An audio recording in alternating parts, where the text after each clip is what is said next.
जय Hind everyone, very good evening to all of you. क्या मेरी आवाज आप सभी को आ रही है? क्या मैं आप सभी को दिखाई दे रहा हूं? Am I audible to all of you? Am I visible to all of you?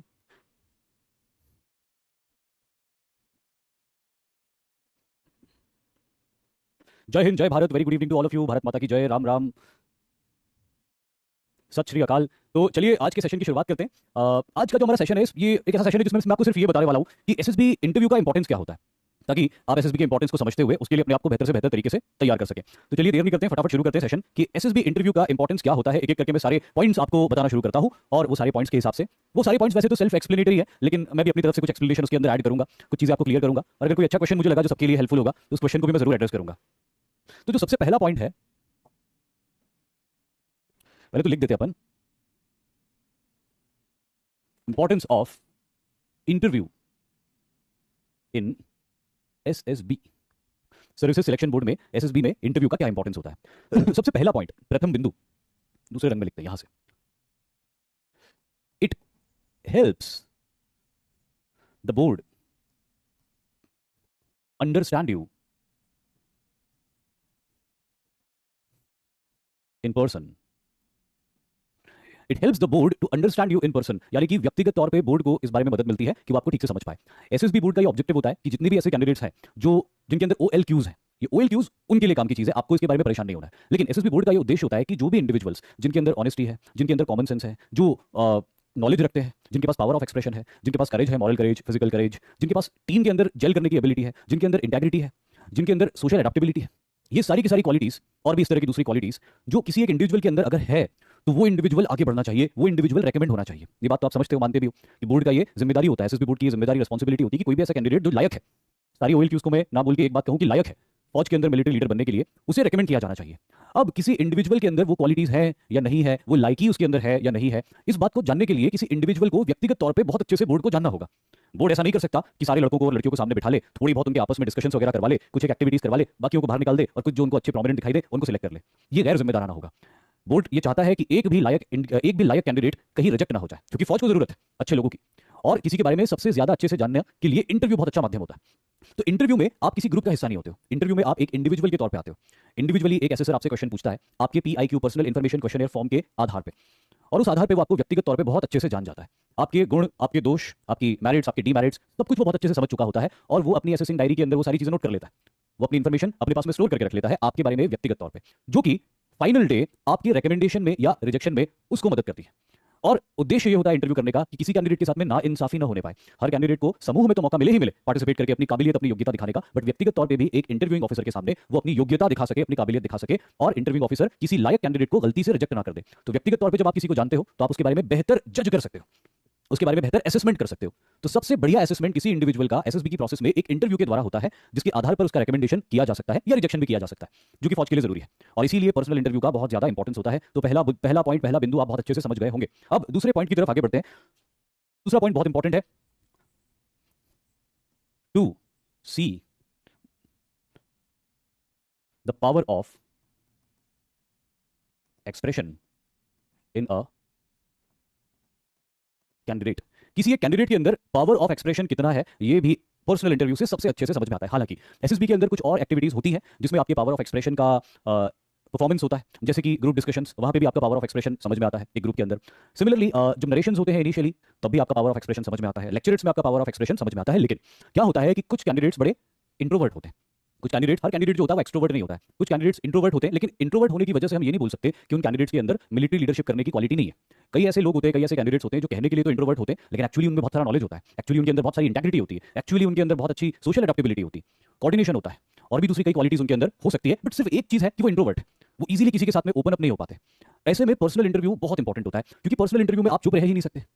एक इंटरव्यूअर जब आपसे क्वेश्चन पूछता है और उस कमरे में आपके और इंटरव्यूअर के अलावा कोई भी नहीं होता है, तो आप अगर एक इंट्रोवर्ट भी होते हो तो फिर वहां पे आप ओपन अप होते हो। और मैं एक और चीज बता दूं आपको कि इंटरव्यूइंग ऑफिसर्स जो होते हैं एसएसबी के अंदर, दे आर वेरी फ्रेंडली, वो बहुत फ्रेंडली होते हैं। और खास तौर पे ऐसे कैंडिडेट जो इंट्रोवर्ट होते हैं, इंटरव्यूइंग ऑफिसर्स बहुत अच्छे से समझ जाते हैं कि ये इंडिविजुअल इंट्रोवर्ट है, और इसीलिए इंटरव्यू शुरू होने के बाद वो सबसे पहले उस कैंडिडेट को काफी कंफर्टेबल कर देते हैं। इंटरव्यूइंग ऑफिसर्स बहुत एक्सपीरियंस्ड होते हैं, बहुत ट्रेंड होते हैं, और हजारों स्टूडेंट्स उनके सामने से गुजर चुके होते हैं। तो वो सिर्फ बॉडी लैंग्वेज देख के किसी इंडिविजुअल के बारे में बहुत सारी चीजें बता देते हैं, बहुत सारी चीजें समझ जाते हैं। तो वो ये भी समझ जाते हैं कि ये इंडिविजुअल इंट्रोवर्ट है, और जैसे ही वो किसी इंट्रोवर्ट कैंडिडेट को या इंडिविजुअल को देखते हैं तो सबसे पहले वो उसको कंफर्टेबल करते हैं, कुछ ऐसी बात करते हैं जिससे कि आइस ब्रेक हो जाती है और वो कैंडिडेट कंफर्टेबल हो जाता है। जैसे ही वो कैंडिडेट कंफर्टेबल होता है, फिर वो अपनी बातें, अपने थॉट्स शेयर कर सकता है इजीली, और खुल के वो शेयर कर सकता है। और जब वो अपनी बातें, अपने थॉट्स खुल के शेयर करना शुरू करता है, तब समझ में आता है कि उसका पावर ऑफ एक्सप्रेशन कितना है। और ये बहुत जरूरी क्वालिटी होती है आर्म फोर्सेस के अंदर, क्योंकि मैं हमेशा और पहले भी ये चीजें कई बार बता चुका हूं कि एक ऑफिसर जब आप बनते हो तो आपको जिंदगी भर अपने अंडर में अपने सबॉर्डिनेट्स को कमांड करना होता है, और उस कमांड करने में आपको उनसे बातें करनी होती है, उन्हें स्पीचेस देने होते हैं या उन्हें कोई प्लान समझाना होता है। ये सारे ही ऑब्जेक्टिव्स को अचीव करने के लिए आपका पावर ऑफ एक्सप्रेशन होना बहुत ज्यादा जरूरी है। एक इंटरव्यू के दौरान आपकी पावर ऑफ एक्सप्रेशन का बेस्ट टेस्ट होता है। हो सकता है क्योंकि कोई कैंडिडेट एक्सट्रोवर्ट है तो वो ग्रुप डिस्कशन में बहुत ज्यादा पार्टिसिपेट नहीं कर पाए, लेकिन जब उससे उसके व्यक्तिगत जीवन के बारे में सवाल पूछे जाएंगे तो उनके जवाब वो बहुत अच्छे से दे सकता है। और यहाँ पे पावर ऑफ एक्सप्रेशन में एक बात मैं आपको बता देना चाहता हूँ, वो ये है to express you at maximum with minimum possible word. सबसे अच्छी पावर ऑफ एक्सप्रेशन क्या होती? कोई भी एक पॉइंट है जिसको अगर मुझे एक्सप्रेस करना है आपको, तो उसकी सबसे अच्छी डेफिनेशन क्या हो सकती है, सबसे अच्छा तरीका क्या हो सकता है, डेफिनेशन नहीं, सबसे अच्छा तरीका क्या हो सकता है कि आप ज्यादा से ज्यादा एक्सप्लेन कर दो कम से कम वर्ड्स में। यही आपकी पावर ऑफ एक्सप्रेशन होती है, और यही वो पावर ऑफ एक्सप्रेशन है जो आपको अपने अंदर डेवलप करनी है। क्या? ज्यादा से ज्यादा एक्सप्रेशन कम से कम शब्दों में। तो जब आप कम से कम शब्दों का इस्तेमाल करके ज्यादा से ज्यादा एक्सप्रेशन करते हो तो वो बात कम समय में और बेहतर तरीके से किसी इंडिविजुअल को समझ में आती है, and that is the power of expression they are looking for. बहुत सारे ऐसे इंडिविजुअल्स होते हैं जिनसे जब मैं इंटरेक्ट करता हूं और उनसे कुछ सवाल पूछता हूं, जो कि एक ओपन एंडेड क्वेश्चन होता है। ओपन एंडेड क्वेश्चन ऐसा होता है जिसमें आपको एक्सप्लेन करने का बहुत स्कोप होता है। जैसे एक ओपन एंडेड क्वेश्चन होता है कि आप आर्म्ड फोर्सेस क्यों ज्वाइन करना चाहते हैं। ये एक ओपन एंडेड क्वेश्चन है, मैंने आपको पूरी खुली छूट दे रखी कि आप बताइए मुझे आप आर्म्ड फोर्सेस क्यों ज्वाइन करना चाहते हैं। बहुत सारे कारण हो सकते हैं या कोई एक ही कारण हो सकता है। ये ओपन एंडेड क्वेश्चन होते हैं। कुछ क्लोज एंडेड क्वेश्चन होते हैं जिसके बाद आगे कन्वर्सेशन पॉसिबल नहीं होता। जैसे कि अगर मैंने आपसे पूछ लिया कि इंडिया की कैपिटल क्या है, तो आप एक आंसर दे दोगे मुझे कि सर न्यू दिल्ली कैपिटल है। उसके बाद में उस क्वेश्चन के आंसर को देने के लिए आपके पास और कुछ बचेगा नहीं, कंटेंट नहीं बचेगा कि आप और कुछ आप बोल दो उसके बारे में, क्योंकि मैंने सिर्फ कैपिटल पूछी, आपने कैपिटल बता दी। क्लोज एंडेड क्वेश्चन होते हैं। लेकिन इंटरव्यू के अंदर वो क्या करते हैं, ओपन एंडेड क्वेश्चन पूछते हैं आपसे।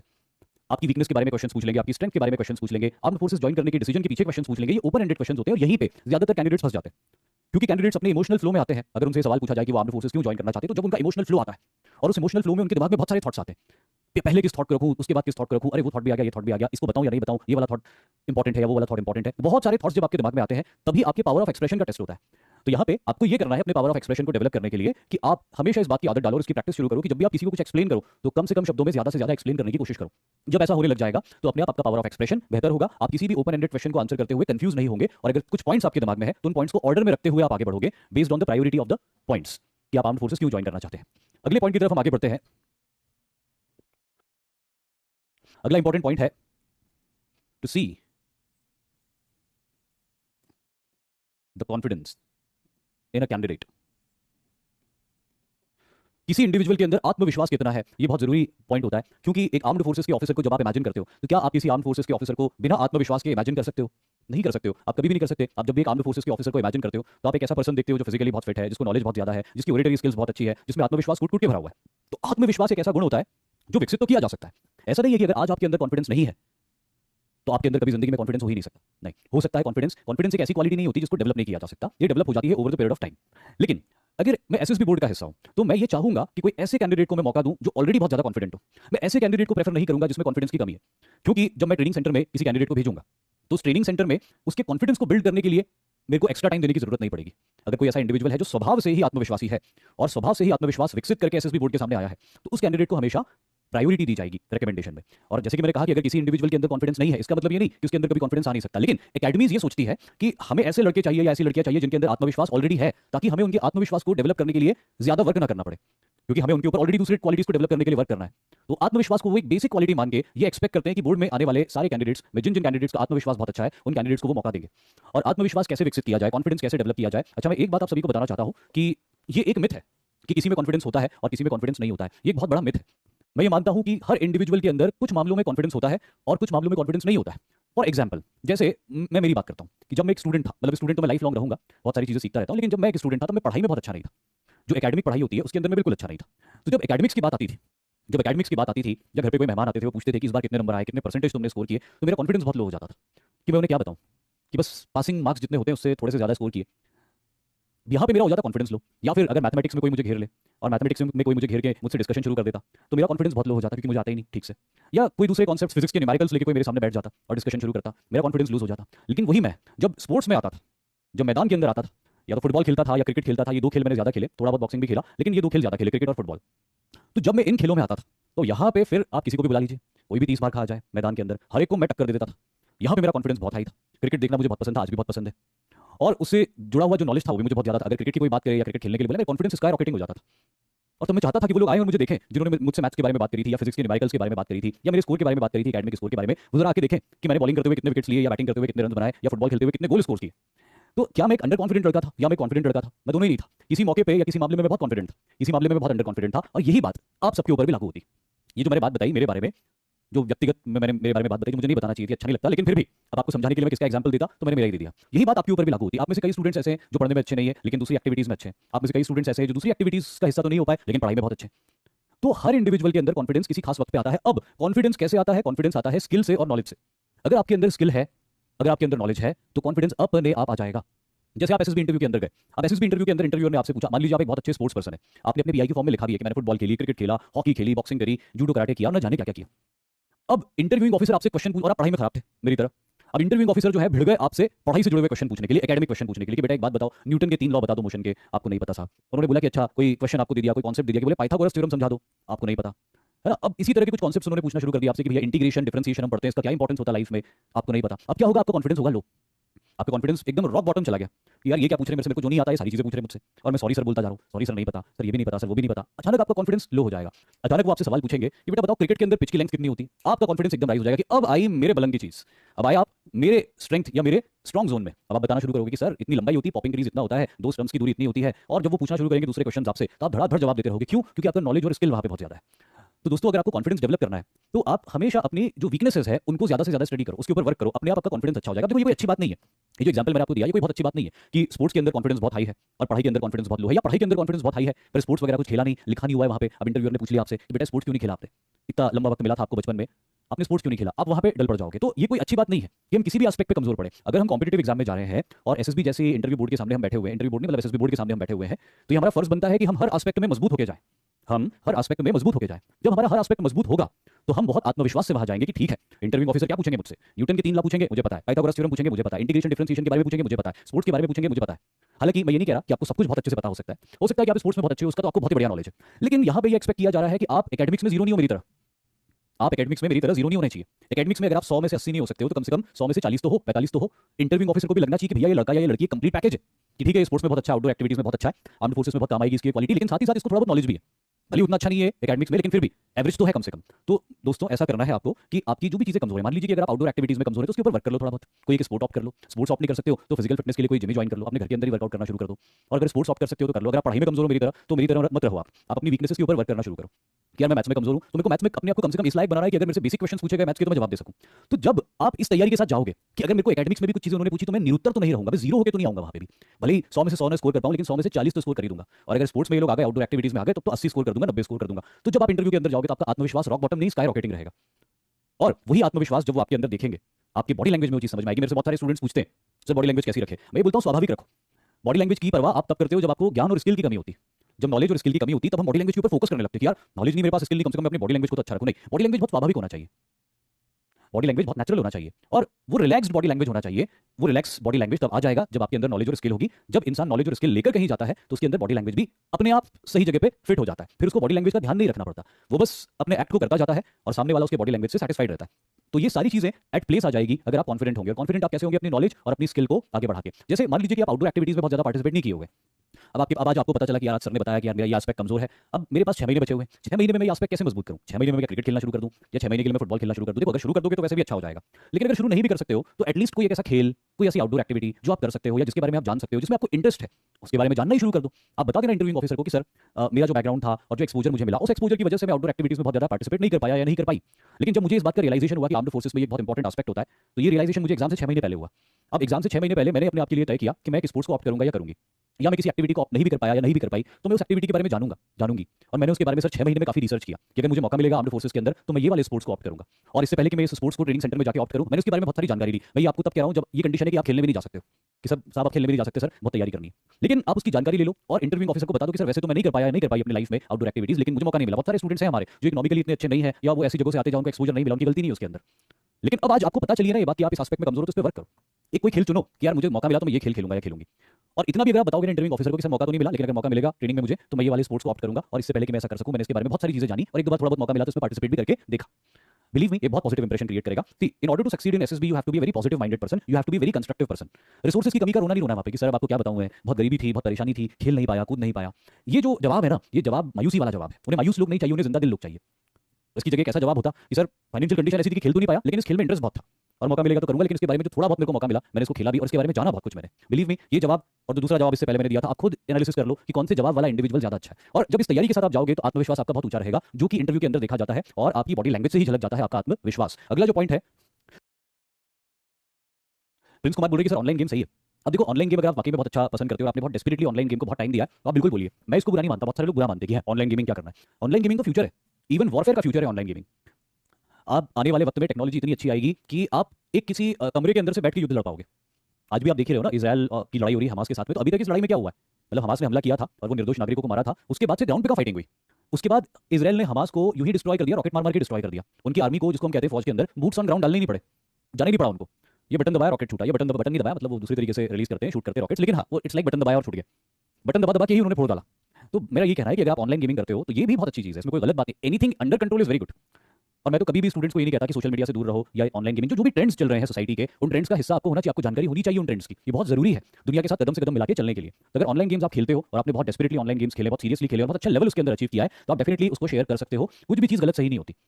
बात ये होती है कि आपने किसी चीज़ को कितनी तन्मयता से किया है, कितना सिंसियरली किया है, उससे क्या क्या लेसन्स लिए, उससे क्या क्या सीखा है। आज मैं देखता हूँ बहुत सारे स्टूडेंट्स, मैं तो मिलिट्री साइंस का स्टूडेंट हूँ और मुझे इंटरेस्ट भी है सब्जेक्ट में बहुत, तो मैंने पढ़ा भी है और मैं पढ़ता भी रहता हूँ। लेकिन मैं देखता हूँ आजकल जो यंग लड़के होते हैं, यंग लड़के के बच्चे ही बोल लो उनको, उन्हें वो टर्मिनोलॉजीज पता होती है जो मैंने मिलिट्री साइंस पढ़ के सीखी। मेरा बेटा है 8 साल का, 8 साल उम्र है उसकी, और कभी कभी मैं उससे बात करता हूूँ और बात करके, या मैं कुछ कभी कोई वीडियो देखा होता हूँ या कुछ आर्टिकल पढ़ रहा होता हूँ, उस आर्टिकल के अंदर मेरे को एक बार भी बहुत अच्छे से याद है, कोई बंदूक थी जो कि बहुत ही एडवांस्ड गन थी और उसको उस बंदूक का नाम पता था। उसने मुझे बोला कि ये वाली बंदूक है। मैं हैरान रह गया कि यार इसको कैसे पता।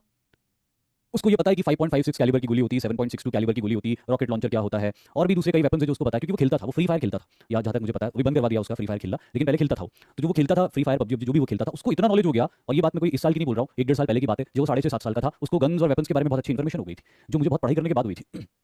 तो ये जो गेम्स होते हैं, ऑनलाइन गेम्स, इनको लाइटली नहीं लिया जा सकता। ये बहुत सारी इन्फॉर्मेशन और नॉलेज देते हैं, खासतौर पे आर्म्ड फोर्सेस के कॉन्टेक्स्ट में, तो ये बहुत इंपॉर्टेंट इन्फॉर्मेशन प्रोवाइड करते हैं आपको, आपका नॉलेज बढ़ता है। लेकिन बस मेरा ये कहना है कि इसको ना, इस तरह के गेम्स को अगर आप खेलते हो तो बहुत लंबे समय तक नहीं खेलना आपको। मतलब ऐसा नहीं होना चाहिए कि 6-6, 7-7 घंटे आप ये गेम ही खेल रहे हो। और कोई सी भी अच्छी भी चीज़ होती है वो ज़्यादा मात्रा में हानिकारक ही होती है ना। कोई सी भी अच्छी चीज़ होती है वो ज़्यादा मात्रा में हानिकारक ही होती है। जैसे दूध बहुत अच्छा होता है, घी बहुत अच्छा होता है, लेकिन आप एक्सेस में इसको कंज्यूम कर लोगे तो भी आपकी बॉडी में फूड पॉइजनिंग हो जाएगा। शराब पीने से शरीर का नुकसान होता है, लेकिन ज़्यादा दूध पी लेने से भी शरीर का नुकसान होता है, ज़्यादा घी खा लेने से भी शरीर का नुकसान होता है, और शराब भी ज़्यादा पीने से नुकसान होता है। तो ज़्यादा कोई भी चीज़ अच्छी नहीं होती है ना। तो ये इस तरह के गेम्स अगर आप खेलते हो तो उसको कंट्रोल में रह के खेलो। अगर आप कंट्रोल में रह के नहीं खेलोगे ना, तो आप गेम में तो बहुत अच्छे हो जाओगे, एकेडमिक्स में कमजोर हो जाओगे, तो अल्टीमेटली सिलेक्ट नहीं हो पाओगे। अगला जो इंपॉर्टेंट पॉइंट है वो पॉइंट है, चौथा पॉइंट,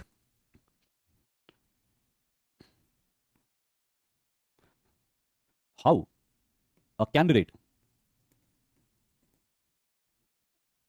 परफॉर्म अंडर प्रेशर। बहुत इंपॉर्टेंट पॉइंट है, बहुत इंपॉर्टेंट पॉइंट है किसी आर्म्ड फोर्स के ऑफिसर के लिए, क्योंकि जो जिंदगी होती है आर्म्ड फोर्सेस के अंदर, इस जिंदगी में कभी भी आप एक्शन का हिस्सा हो सकते हो। You never know, you never know. हो सकता है कि जब आपका कमीशन हो, आपके कमीशन होते ही जैसे ही आप अपनी रेजिमेंट को ज्वाइन करोगे, अपनी यूनिट को ज्वाइन करोगे, पहले दिन से आपको ये बता दिया जाएगा कि हमारी यूनिट युद्ध पे जा रही है, आपको चलना पड़ेगा। ऐसा होता नहीं, पहले वायुस होता है, यंग ऑफिसर फोर्स होता है, बट यू नेवर नो कि आपको कमीशन होते ही युद्ध का सामना करना पड़ जाए। या ये भी हो सकता है कि आपका रिटायरमेंट होने वाला हो और रिटायरमेंट होने के 1 महीने पहले आपको किसी इंटेंस एक्शन का हिस्सा होना पड़ जाए। या इन दोनों ही सिचुएशंस के बीच में कभी भी आपको किसी भी इंटेंस एक्शन का सामना कितने भी लंबे वक्त के लिए करना पड़ सकता है, उसकी भी कोई गारंटी नहीं है। जब फर्स्ट वर्ल्ड वॉर लड़ने की शुरुआत हुई थी तो लड़ाई करने वालों ने कभी नहीं सोचा था कि उनको 4 साल के लिए लड़ना पड़ेगा। जब सेकंड वर्ल्ड वॉर की शुरुआत हुई थी तो सेकंड वर्ल्ड वॉर की शुरुआत करने वालों ने कभी नहीं सोचा था कि उनको 6 साल तक लगातार लड़ना पड़ेगा। जब रूसो यूक्रेनियन वॉर की शुरुआत हुई थी तो रूस को नहीं पता था कि उसको कई साल तक यूक्रेन से लड़ाई करनी पड़ेगी। आज जब इजराइल और हमास की लड़ाई हो रही है तो हमास ने भी कभी नहीं सोचा था कि इजराइल का इतना खतरनाक आंसर आएगा और बहुत प्रोलॉन्ग हो जाएगी लड़ाई। तो कोई लड़ाई कितनी प्रोलॉन्ग होती है ये कभी भी कोई नहीं कह सकता। और ये जो लड़ाई होती है, इस लड़ाई में होता है बहुत ज्यादा दबाव। कोई सी भी युद्ध होता है ना, वो युद्ध is always a race against time. युद्ध के अंदर आपको अपने ऑब्जेक्टिव तो अचीव करने ही होते, लेकिन वो ऑब्जेक्टिव एक तयशुदा समय सीमा में अचीव करने होते। एक तयशुदा समय सीमा के अंदर आपको ऑब्जेक्टिव अचीव करने होते, क्योंकि आपका सुपीरियर आपको बताता है कि मुझे वो फीचर कैप्चर करना है, और अगर अगले 4 दिन में वो फीचर कैप्चर नहीं हुआ तो यूनाइटेड नेशन ऑर्गेनाइजेशन आके सीज फायर करवा देगा और वो फीचर हम कभी भी कैप्चर नहीं कर पाएंगे। और अगर उस फीचर के ऊपर दुश्मन बैठा हुआ है तो दुश्मन हमेशा हमारे सर के ऊपर बैठ के हमको परेशान करता रहेगा। तो अब आपको दुश्मन से भी लड़ना है और एक टाइम फ्रेम के अंदर दुश्मन का मुकाबला करके उसको डिफीट भी करना है, उस फीचर को भी जीतना है। कोई भी ऐसा इंडिविजुअल जो प्रेशर हैंडल नहीं कर सकता, वो इस तरह की सिचुएशन में टूट जाएगा। दुश्मन से हारने से पहले ही वो अपने मन में हार जाएगा। और ये बिल्कुल भी अफोर्ड नहीं कर सकती आर्म्ड फोर्सेस कि वो ऐसे लोगों को रिक्रूट कर ले जो मानसिक रूप से कमजोर है और दबाव के अंदर आके टूट बिखर जाते हैं। और एक बहुत अच्छा तरीका किसी इंडिविजुअल की इस टेंडेंसी को चेक करने का होता है ये पर्सनल इंटरव्यू, जहां पे सिर्फ आप होते हो और इंटरव्यूइंग ऑफिसर होता है। और इंटरव्यूइंग ऑफिसर आपसे कुछ ऐसे सवाल पूछता है जो सवाल आपको अनकंफर्टेबल कर देते हैं, जो सवाल आपको अनकंफर्टेबल कर सकते हैं, जो सवाल आपको ऑकवर्ड सिचुएशन में डाल सकते हैं। और वो देखना चाहता है कि जब आप ऑकवर्ड सिचुएशन में आते हो, जब आप कठिन परिस्थितियों में आते हो, तो आपका रिस्पॉन्स क्या होता है। आपके चेहरे की हवाइयां उड़ जाती है या आप अपने आप को काम और कंपोज करके एक बैलेंस आंसर देते हो, क्योंकि आर्म्ड फोर्सेस के जीवन में आपको कदम कदम पर चुनौतियों का और दबाव का सामना करना पड़ेगा। और अगर आप दबाव नहीं झेल सकते तो आप आर्म्ड फोर्सेस के लायक नहीं हो, अनफॉर्चुनेटली, फॉर्चुनेटली, जो भी हम कहें। और इसीलिए इंटरव्यू के अंदर ये बहुत अच्छे से देख लिया जाता है, एक इंडिविजुअल ऑफिसर के द्वारा एक इंडिविजुअल कैंडिडेट को एसेस कर लिया जाता है कि ये दबाव के अंदर जब इसके ऊपर दबाव आएगा तब इसका रिस्पॉन्स क्या होगा। तो दबाव में काम करना एक जरूरत होती है किसी भी आर्मी ऑफिसर, नेवी ऑफिसर या एयरफोर्स ऑफिसर के लिए। और एक बहुत अच्छा तरीका इस बात को समझने का है इंटरव्यू, कि वो कैंडिडेट किस तरह परफॉर्म करेगा। जैसे एग्जांपल पूछ रहे अभय सिंह बोल रहे एग्जांपल दो। अब एग्जांपल के लिए इंटरव्यू के अंदर क्या करते हैं कि वो आपको कुछ क्वेश्चंस पूछते हैं और वो क्वेश्चंस एक ऑर्डर में पूछते हैं। पहला एक क्वेश्चन पूछेंगे, वो बोलेंगे मैं आपसे 5 क्वेश्चन पूछूंगा और जिस ऑर्डर में मैं आपसे क्वेश्चन पूछूंगा उसी ऑर्डर में आपको आंसर देना है। अब वो लगातार एक के बाद एक आपसे क्वेश्चन पूछते जाते हैं। 5 क्वेश्चन उन्होंने पूछ लिए आपसे और जैसे ही 5वां या 6वां क्वेश्चन जितने भी उन्हें पूछना होते हैं, जैसे ही वो 5-6 क्वेश्चन पूछ लेते अब आपसे बोलते हैं कि आप आंसर करो। अब आपके ऊपर दबाव 2 चीजों का होता है। पहला कि जितने भी क्वेश्चन उन्होंने पूछे उन सारे क्वेश्चन का सही आंसर देना है। दूसरा दबाव जो पहले से भी ज्यादा बड़ा होता है वो ये कि उनके सारे क्वेश्चन आपको दिमाग में याद रहे, क्योंकि वो क्वेश्चन एक क्वेश्चन पूछने के बाद आपको उस क्वेश्चन को लर्न करने के लिए, उस क्वेश्चन को मगअप करने के लिए ज्यादा टाइम नहीं देते, इमीडिएटली दूसरा क्वेश्चन पूछ लेते। So that's how they put you into a difficult situation. ये एक तरीका होता है उनका किसी कैंडिडेट के अंदर ये देखने का कि वो दबाव को कैसे हैंडल करता है। दूसरा तरीका ये होता है दबाव को कैसे हैंडल करता है कोई कैंडिडेट, वो आपको किसी सिचुएशन में डाल देंगे और किसी ऐसी साइकोलॉजिकल इमोशनल सिचुएशन के अंदर आपको डाल देंगे या सेंसिटिव सिचुएशन के अंदर आपको डाल देंगे जहां पे वो देखेंगे कि आपका रिस्पॉन्स क्या आता है। एक बहुत कॉमन सिचुएशन है कि आप अगर आप एक लड़के हैं तो अपनी वाइफ और मदर को इमेजिन कीजिए, और अगर आप एक लड़की है तो अपने फादर और अपने हस्बैंड को इमेजिन कीजिए। आप एक जहाज में जा रहे हैं, एक नाव में जा रहे हैं, आपके पास में 2 लाइफ जैकेट है। एक लाइफ जैकेट आपको पहनना है, जरूरी है, कंपलसरी। एक लाइफ जैकेट आपकी बॉडी से अटैच्ड है, वो आप किसी को नहीं दे सकते। आपके हस्बैंड, आपके फादर या आपकी मदर और आपकी वाइफ, आप लड़के हैं तो आपको क्या इमेजिन करना है, लड़की है तो क्या इमेजिन करना है, मैंने आपको बता दिया। अब आप ये मान लीजिए कि आपके जो स्पाउस है और आपके जो पेरेंट है दोनों को स्विमिंग नहीं आती, आपके पास सिर्फ एक लाइफ जैकेट है, आपकी नाव डूब रही है और ये नाव डूबने से रुकेगी नहीं, ये डूब के ही रहेगी। जो जो परिस्थितियां उन्होंने दे दी उस पर आप क्वेश्चन नहीं कर सकते। एक लाइफ जैकेट आपको यूज करना है, एक लाइफ जैकेट आपको दोनों में से किसी एक को देना है, नाव डूब के ही रहेगी। तैरना आपके दोनों को नहीं आता, आपके स्पाउस को भी नहीं आता, आपके पेरेंट को भी नहीं आता। अब आपसे वो सवाल पूछ रहे कि आप लाइफ जैकेट किसको दोगे, आप लाइफ जैकेट किसको दोगे। अगर आप एक लड़की हो तो क्या आप अपने हस्बैंड को दोगे या फादर को दोगे, अगर आप एक लड़के हो तो आप अपनी मदर को दोगे या अपनी वाइफ को दोगे, किसको दोगे लाइफ जैकेट। ये जो सवाल है ना, ये इस तरह के सवाल प्रथमेश सर ने आपसे कई बार डिस्कस किए होंगे। सिचुएशन रिएक्शन टेस्ट के अंदर भी इस तरह के सवाल पूछे जाते हैं और कई बार इंटरव्यू के अंदर भी डायरेक्टली आपसे सवाल पूछ लेते हैं, क्योंकि एसआरटी जैसी जगहों पे तो आपको सोचने का टाइम मिल जाता है। लेकिन यहाँ पे सवाल पूछा and they want an answer immediately, तो जो आप प्रेशर में आंसर देते हो, जल्दी आंसर देते हो, तेजी से आंसर देते हो, तो एक्चुअली जो आपके दिमाग में होता है वही आपका आंसर आता है। अब देखिए, कोई कह रहा है मदर को देंगे, कोई कह रहा है फादर को देंगे।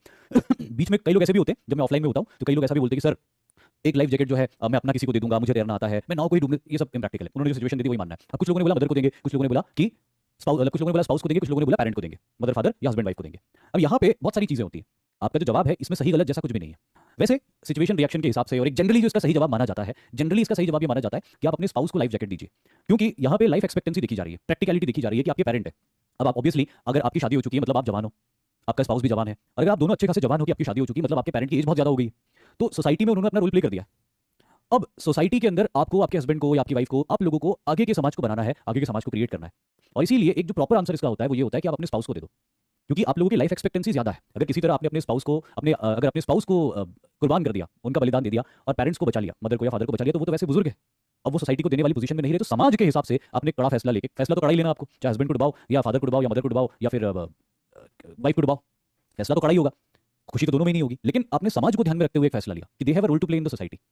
तो यहाँ से अब ये अगेन मैं एक चीज यहाँ पे बताना चाहता हूँ कि अगर कुछ इंडिविजुअल्स ऐसे हैं जो पेरेंट्स को चूज कर रहे हैं तो वो गलत नहीं है, एसएसबी में तो गलत नहीं है, क्योंकि एसएसबी में क्या देखा जाता है, आपका ओवरऑल परफॉर्मेंस देखा जाता है कि आप अगर एक सेंसिटिव और इमोशनल पर्सन हो तो वो इंटेग्रिटी आपने साइक टेस्ट में भी शो करी, वो इंटेग्रिटी आपने इंटरव्यू में भी शो करी और वही इंटेग्रिटी आपने आउटडोर टास्क के अंदर भी शो करी।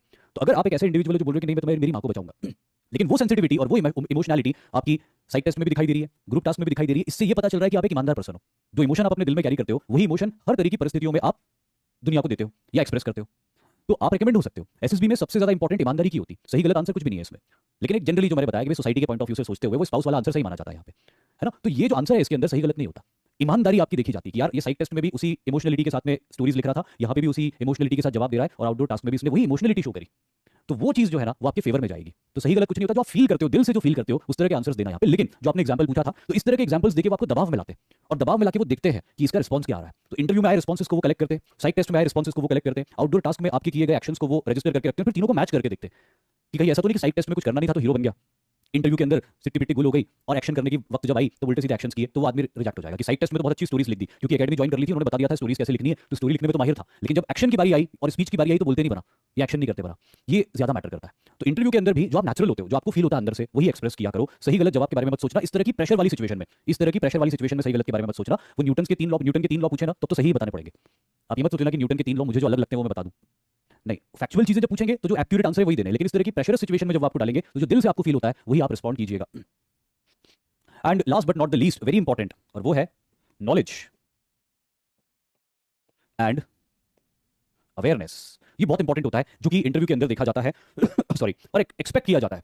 कि एक इंडिविजुअल जो आर्म्ड फोर्सेस ज्वाइन करना चाहता है उसके अंदर ज्ञान होना चाहिए। ज्ञान कौन सा ज्ञान? Academic knowledge. मान लीजिए आप 12th के स्टूडेंट्स हैं, तो 12th तक आपने जो कुछ भी पढ़ा उसका ज्ञान आपको होना चाहिए, बेसिक कॉन्सेप्चुअल नॉलेज आपके अंदर होना ही चाहिए। अगर आप सीडीएस के थ्रू जा रहे हैं तो फिर आपने कॉलेज के अंदर जिस भी स्ट्रीम को लेकर ग्रेजुएशन पूरा किया उसका बेसिक नॉलेज आपके अंदर होना चाहिए। वो एक्सपेक्ट करते हैं इंटरव्यू के अंदर कि ज्ञान इतना तो हो जितना उसने दुनिया के सामने पढ़ाई करी है, कि अगर आपने बीएससी करी है कंप्यूटर साइंस के अंदर तो भैया कंप्यूटर साइंस से जुड़ी बुनियादी चीजों का ज्ञान आपको हो, या अगर आपने 12th पीसीएम लेके पढ़ाई करी है तो फिजिक्स केमिस्ट्री मैथ्स के बेसिक कॉन्सेप्ट्स के बारे में आपको भरपूर जानकारी हो। और दूसरी बात जो वो चेक करते हैं वो है अवेयरनेस, कि दुनिया में आसपास क्या हो रहा है, देश में क्या हो रहा है, इस सबका भी मूलभूत ज्ञान या बेसिक ज्ञान होना चाहिए। इसीलिए मैं हमेशा ये कहता हूं, अपने कई लेक्चर्स में कह चुका हूं, आज फिर कह रहा हूं कि जब आप करंट अफेयर्स को स्टडी करते हो तो करंट अफेयर्स को सिर्फ ये सोच के स्टडी मत करना कि करंट अफेयर्स का एक पार्ट आता है रिटन एग्जामिनेशन के अंदर और कुछ नंबर्स हम उससे खींच के ला सकते हैं। करंट अफेयर्स की स्टडी आपको रिटन में तो जो काम आनी है वो आएगी, लेकिन एसएसबी के अंदर ये बहुत बहुत और बहुत काम आने वाला आपको, क्योंकि जब आपके अंदर अपनी समसामयिकी को लेकर करंट इवेंट्स को लेकर अवेयरनेस होती है तो आपका नॉलेज अपने आप बढ़ जाता है, और जब नॉलेज बढ़ जाता है, अवेयरनेस बढ़ जाती है तो कॉन्फिडेंस अपने आप आ जाता है। जब आप ग्रुप डिस्कशन में जाते हो तो जितने टॉपिक्स आपको मिलते हैं तो क्योंकि आपकी अवेयरनेस ज्यादा अच्छी है दूसरों के मुकाबले, आपको टॉपिक्स ज्यादा अच्छे से समझ में आते हैं, आप उनके ऊपर ज्यादा रीजनेबल और रैशनल पॉइंट्स बोल सकते हो, जिससे कि आपको पॉइंट्स गेन होंगे जीटीओ के सामने। या इंटरव्यू के अंदर कोई इंटरव्यू ऑफिसर आपसे करंट सिनेरियो के बारे में कुछ एनालिसिस करने के लिए बोलता है और आपने अपनी अवेयरनेस को दुरुस्त रखा है, करंट अफेयर्स और इवेंट्स को अच्छे से पढ़ा है, तो आप एक बेहतर जवाब दे पाएंगे, जो अगेन आपके पॉइंट्स बढ़ाएगा। इसीलिए नॉलेज और अवेयरनेस जो कि एक ऑफिसर की क्वालिटी होना ही चाहिए, उसे भी देखा जाता है इंटरव्यू के अंदर। देखिए, जब कोई ऑफिसर फौज का हिस्सा बनता है तो it's just not about fighting, it is just not about fighting. एक अधिकारी को, एक फौजी अफसर को जितना ज्ञान होगा, जितना नॉलेज होगा, वो उतना बेहतर लड़ सकता है। वेपन की ट्रेनिंग तो एनडीए या ओटीए या आईएमए या एएफए या आईएनए ये देंगे ही आपको, नेवल एकेडमी या ऑफिसर्स ट्रेनिंग एकेडमी या एनडीए या इंडियन मिलिट्री एकेडमी या एयरफोर्स एकेडमी, सब आपको वेपन्स में ट्रेन करेंगे, ये सब आपको लड़ाई लड़ने की स्ट्रैटेजी और टैक्टिक्स में ट्रेन करेंगे। लेकिन जो आपकी टेंडेंसी है ज्ञान प्राप्त करने की, वो ज्ञान प्राप्त करने की टेंडेंसी अगर आपके अंदर है तो अगर वो आपको इतना सिखाएंगे तो आप इतना सीखोगे, और जितना ज्यादा आप सीखोगे, जितना ज्यादा आपको ज्ञान होगा, आप उतने बेहतर योद्धा बन जाओगे, आपको हराना उतना मुश्किल हो जाएगा। युद्ध में वही योद्धा जीतता है जिसका ज्ञान ज्यादा होता है। इसलिए मैंने ये बात पहले भी आपको बताई है कि भारतीय सशस्त्र सेनाओं को सिर्फ योद्धा नहीं, विद्वान योद्धा चाहिए, जिसको अंग्रेजी में बोलते हैं scholar warriors. What we need, what our forces need is just not warriors, scholar warriors. Warriors तो बहुत सारे बन जाए, जो मेडिकली फिट है वो वॉरियर बन सकता है, जो मेडिकली फिट है, जिसके अंदर फिजिकल करेज है, ये दो गुण देख लो बस किसी के अंदर, भैया मेडिकली फिट है, फिजिकली फिट है और फिजिकल करेज है, वो योद्धा बन सकता है। तो फिर इतनी सारी चीजें क्यों देखी जा रही है एसएसबी के अंदर? आपको रिटन एग्जामिनेशन का हर्डल दिया जा रहा है, आपसे बहुत सारे एकेडमिक क्वेश्चंस पूछे जा रहे हैं, ट्रेनिंग सेंटर में जाके, ट्रेनिंग इंस्टीट्यूशन के अंदर जाके भी बहुत सारी पढ़ाई आपसे करवाई जा रही है, क्योंकि they want their warriors to be knowledgeable. और मैंने बोला भी ये पहले भी कि हम पाकिस्तान को इतनी बार इसलिए पटक चुके हैं और आगे भी पटकते रहेंगे क्योंकि वो पढ़ाई लिखाई नहीं करते, और हम लोग पढ़ाई लिखाई खूब करते हैं। और पढ़ाई लिखाई करने के साथ में जब हम वेपन ट्रेनिंग करते हैं, स्ट्रैटेजी और टैक्टिक्स में अपने आप को ट्रेन करते हैं, तो हम उनसे कोसों आगे निकल जाते हैं, फिर वो हमारा मुकाबला नहीं कर सकते। और इसीलिए एसएसबी के अंदर ये शुरू से ही देख लिया जाता है कि किस कैंडिडेट के अंदर नॉलेज एक्वायर करने की प्यास है और किस कैंडिडेट के अंदर अच्छी खासी अवेयरनेस है। मान लीजिए कि आप 16, 17, 18, 19, 20, 21 साल के हैं, आपने ये टेंडेंसी डेवलप कर ली, इससे समझ में आता है कि ये इंडिविजुअल लाइफ लॉन्ग इस टेंडेंसी को मेंटेन करके रखेगा, क्योंकि एक बार आपको क्यूरियोसिटी होती है ना नॉलेज गेन करने की, वो कभी जिंदगी में खत्म नहीं होती। तो ऐसा कैंडिडेट जिसके अंदर वो क्यूरियोसिटी है नॉलेज गेन करने की, वो जिंदगी भर इस टेंडेंसी को डेवलप रखेगा और हमें एक अच्छा अधिकारी मिलेगा जो ज्ञानी भी होगा, बाकी तो हम उसको ट्रेन कर देंगे कि लड़ाई कैसे करनी है। तो यही वो सारे बेसिक कॉन्सेप्ट्स हैं, ये बेसिक आइडियाज हैं जो कि जिनके लिए इंटरव्यू कंडक्ट किया जाता है, ये सारे गुण इंटरव्यू के माध्यम से बहुत अच्छे से एक एसेसर को, एक इंटरव्यूइंग ऑफिसर को समझ में आ जाते हैं। जिन कैंडिडेट्स के अंदर ये गुण दिखाई दे जाते हैं, उस कैंडिडेट की रेकमेंड होने की प्रोबेबिलिटी बहुत ज्यादा हाई हो जाती है। और मैं उम्मीद करता हूं कि आप सब भी अपने अंदर ये गुण विकसित करेंगे। इस छोटे से लेक्चर को देखने के बाद इस बात को, जितनी भी बातें मैंने आपको बताई उसको समझोगे, अपने अंदर इन गुणों को विकसित करोगे, अपने आप को लायक बनाओगे आर्म्ड फोर्सेस में सर्व करने के लिए, और आपकी लाइफ में भी खुशी आएगी, देश को भी बहुत अच्छा रहेगा आपके जैसे गुणों वाले ऑफिसर्स जब देश को मिलेंगे। तो इसी पॉइंट के साथ मैं इस लेक्चर को मैं एंड करता हूं। Thank you very much. जय हिंद।